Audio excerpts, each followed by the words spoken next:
رب زدني علما والحقني بالصالحين. أعوذ بالله من الشيطان الرجيم. بسم الله الرحمن الرحيم. واعلموا أنما غنمتم من شيء فأن لله خمسه ولذي القرب وللرسول ولذي القربى واليتامى والمساكين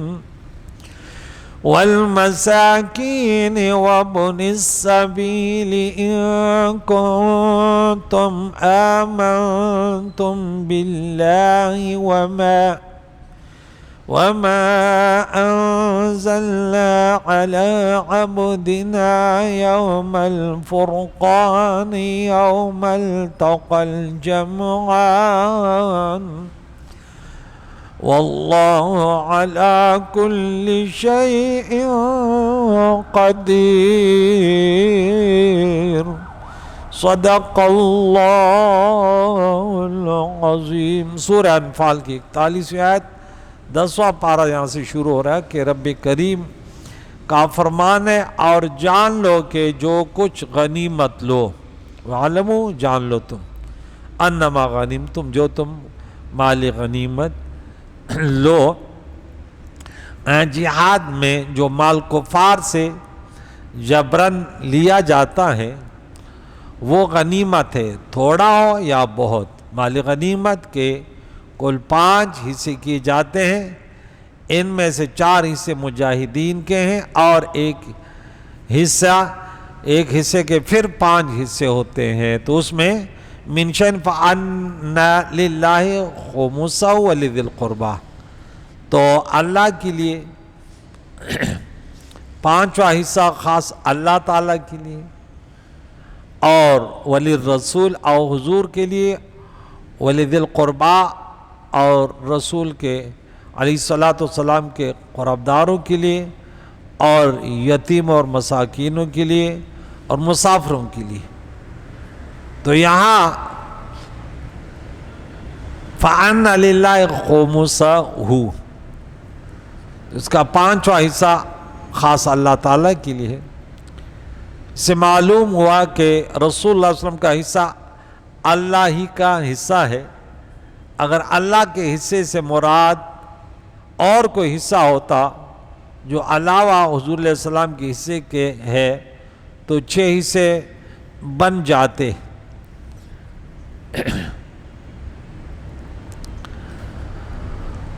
5 نہ رہتے. عرض ہے کہ اس حصے کا اللہ کی طرف نسبت کرنا برکت کے لیے ہے اور پیارے عقائد و جہان کے طرف نسبت کرنا استحقاق کے لیے ہے.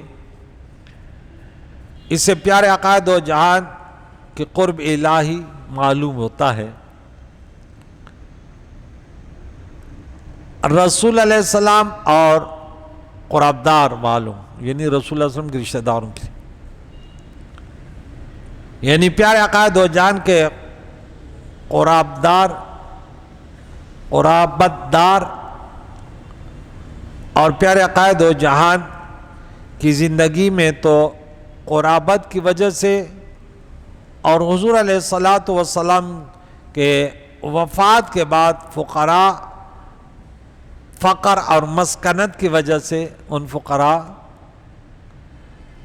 کو دیے جائیں گے. اس طرح حضور علیہ السلام کے حیات مبارکہ میں اس خمس کے پھر 5 حصے کیے جاتے تھے، جن میں سے ایک حصہ یعنی کل غنیمت کا 25واں حصہ حضور علیہ السلام کو اور ایک حصہ حضور علیہ السلام کے اہل قرابت اور 3 حصے فقراء و مساکین کے ہوتے. حضور علیہ السلام کے وفات کے بعد اہل قرابت کا حصہ فقراء و مساکین پر صرف ہوگا. اب وہ حصہ سادات فقراء کو ملے گا. امام ابو حنیفہ علیہ رحمہ کا یہی فرمان ہے، اور یتیم اور محتاجوں کے لیے خیال ہے کہ حضور محمد بن عبداللہ بن عبد المطلب بن ہاشم ابن عبد المناف ہیں۔ عبد المناف کے 4 بیٹے تھے، ہاشم، مطلب، عبد الشمس، نوفل۔ حضرت عثمان عبد الشمس کی اولاد میں سے تھے، اور جبیر ابن مطعم نوفل کی اولاد ہیں۔ حضور نے خیبر کی غنیمت میں ان دونوں بزرگوں کو خمس میں سے کچھ نہ دیا، تو ان صاحبوں نے وجہ پوچھی، تو پیارے آقا دو جان نے فرمایا کہ ہاشم و مطلب کی اولاد نے اسلام میں بڑا تعاون کیا، معلوم ہے کہ محض قرابت داری استحقاق کا سبب نہیں، نصرت سبب ہے جو حضور کی وفات سے ختم ہو چکی ہے۔ مفسر یہ لکھتے ہیں، اور وابن السبیل مسافروں کا، مسافر اگرچہ اپنے گھروں میں غنی ہو مگر جب سفر میں اسے حاجت پڑ جائے تو اسے بھی دیا جائے، وہ مسافر خواہ اولاد رسول ہوں یا اور مسلمان۔ خیال ہے کہ حضور علیہ السلام کے ذی قربا بنو ہاشم و بنی مطلب ہیں، عبد الشمس اور نوفل کی اولاد اگرچہ قریشی مگر اس خمس کے مستحق نہیں ہیں۔ ان کنتم آمنتم، اگر تم ایمان لاتے ہو، ایمان لانے والے ہو اللہ پر، وما انزلنا علی عبدنا یوم الفرقان،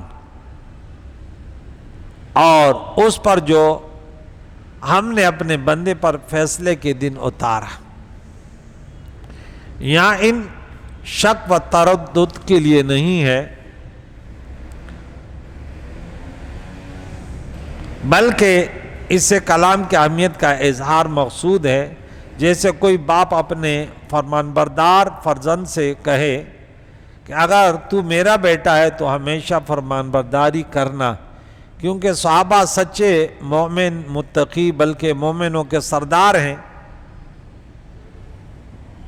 تو اس لیے یہاں یہ معنی نہیں ہے کہ یہ تردد، اگر ایمان ہے تو ہے ورنہ نہیں، ایسے نہیں ہے۔ اور یوم الفرقان، یہاں یوم الفرقان سے مراد جنگ بدر کا دن ہے، اور 2 جماعتوں سے مراد مومن و کافر ہیں۔ بدر کا واقعہ 70 رمضان 2 ہجری میں ہوا، یوم الجمعہ کی، اس کا واقعہ پہلے گزر چکا ہے۔ جس دن 2 فوجیں ملی، مسلمان اور کافر، مسلمانوں کی تعداد 313 اور کافر 950 تھے۔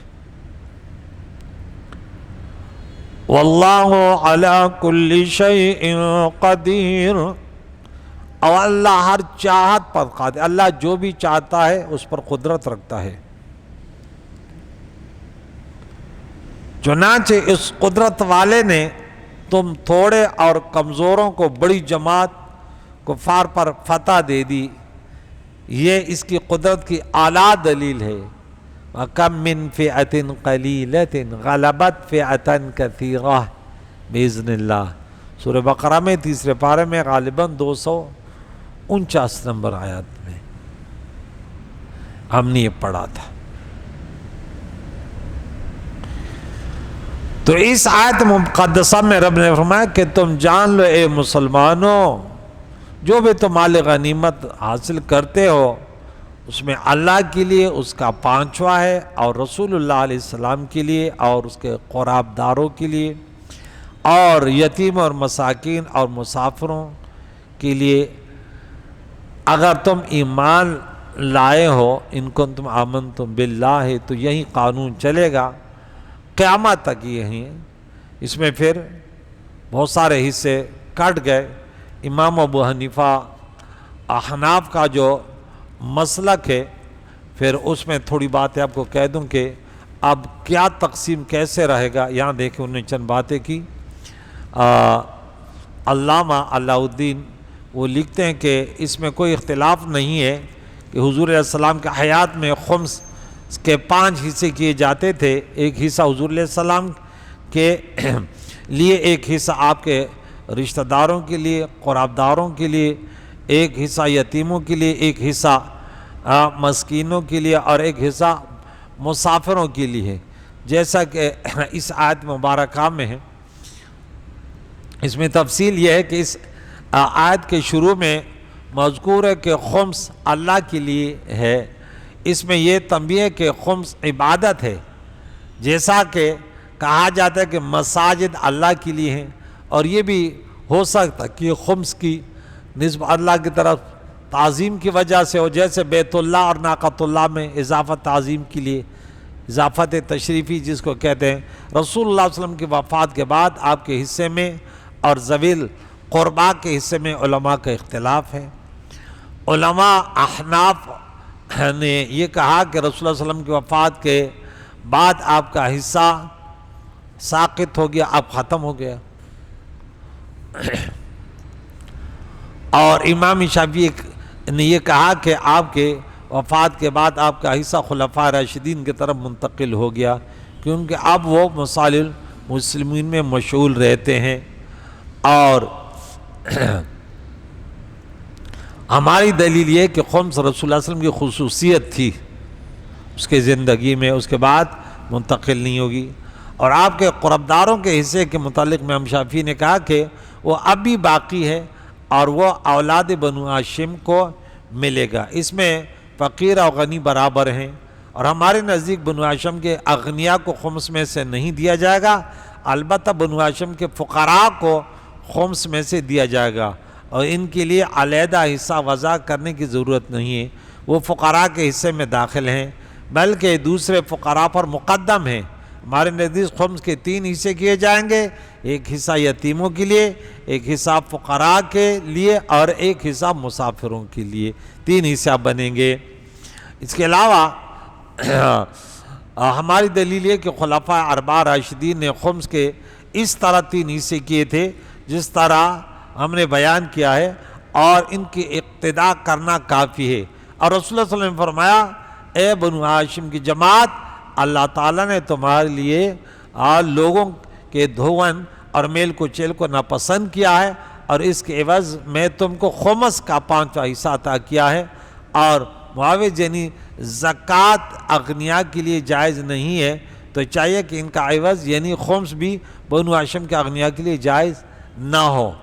امام یوسف نے از کلبی از ابو صالح از ابن عباس رضی اللہ تعالی عنہما سے روایت کیا ہے کہ رسول اللہ صلی اللہ علیہ وسلم کے عہد میں خمس کے 5 حصے کیے جاتے تھے۔ اللہ اور اس کے رسول کا ایک حصہ تھا، اور رسول علیہ السلام کے قربداروں کا ایک حصہ تھا، کتنے ہو گئے؟ 2 ہو گئے، اور یتیموں کا ایک حصہ تھا، 4 ہو گئے، اور مسکینوں کا ایک حصہ تھا، اور مسافروں کا ایک حصہ تھا، اللہ اور اس کے رسول کا ایک حصہ تھا، اور رسول علیہ السلام کے قربداروں کا ایک حصہ تھا، اور یتیموں کا ایک حصہ تھا، اور مسکینوں کا ایک حصہ تھا، اور مسافروں کا ایک حصہ تھا۔ کتنے ہو گئے ٹوٹل؟ 5 حصے ہو گئے۔ پھر حضرت ابو بکر، حضرت عمر، حضرت عثمان اور حضرت علی رضی اللہ تعالیٰ عنہم اجمعین نے خمس کے 3 حصے کیے، ایک حصہ یتیموں کے لیے، ایک حصہ مسکینوں کے لیے، اور ایک حصہ مسافروں کے لیے۔ اسی پر احناف کا وہ ہے کہ جب خلفائے راشدین نے کیا ہے تو مسئلہ ہی ختم ہو گیا۔ علامہ ابن عمار فرماتے ہیں کہ خلفائے راشدین کے اس فعل میں کسی کا اختلاف نہیں ہے، اور اسی بنا پر امام ابو یوسف کلبی سے یہ روایت صحیح ہے کہ کیونکہ کلبی ائمہ حدیث کے نزدیک ضعیف ما سوائے اس کے کہ وہ دوسرے راویوں کی موافقت کرے، تو یہ مختلف انہوں نے مزید تحقیقات کیے ہیں، اور اسی پر عمل ہے کہ اب وہ مال غنیمت کے اس کا خمس کے جو ہے ان کے 3 حصے ہوں گے، یتیم، فقراء اور مسافروں کے لیے۔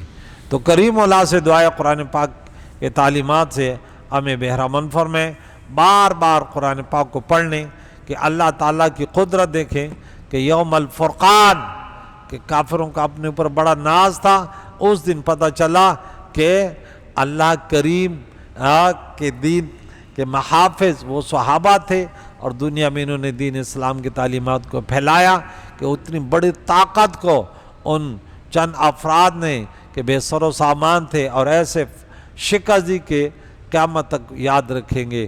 آج بھی اگر مسلمان پیارے نبی علیہ السلام کے محبت میں، پیارے نبی کے صحابہ کے نقش قدم پر گامزن ہو، جیسے اللہ کا حکم ہے کہ آمنو کما آمن الناس، آیت نمبر 13 میں سورہ بقرہ میں، اور پھر یہ کہا کہ فَإِنْ آمَنُوا بِمِثْلِ مَا آمَنْتُمْ فَقَدِ اهْتَدَوْا، آیت نمبر 137 میں، کہ اگر آپ اس طرح چلو گے تو ہدایت پاؤ گے اور پھر کامیابی اور کامران رہو گے۔ کیونکہ جب اللہ کی بندگی میں ہم پیارے نبی کے اہل بیت اعظام، صحابہ کرام، اولیاء اللہ کے محبتوں میں اور رسول اللہ کی شریعت مطاع پر گامزن رہیں گے تو دنیا کی کوئی قوت مسلمانوں کو شکست سے دوچار نہیں کر سکتی۔ کریم اللہ سے دعائے ان پیاروں کے تعلیماتوں کو سیکھ کر اس پر عمل کر کے دوسروں کو پہنچانے کی توفیق عطا فرمائے۔ صلی اللہ علیہ محمد و صحبہ اجمعین برحمتک یا ارحم الراحمین۔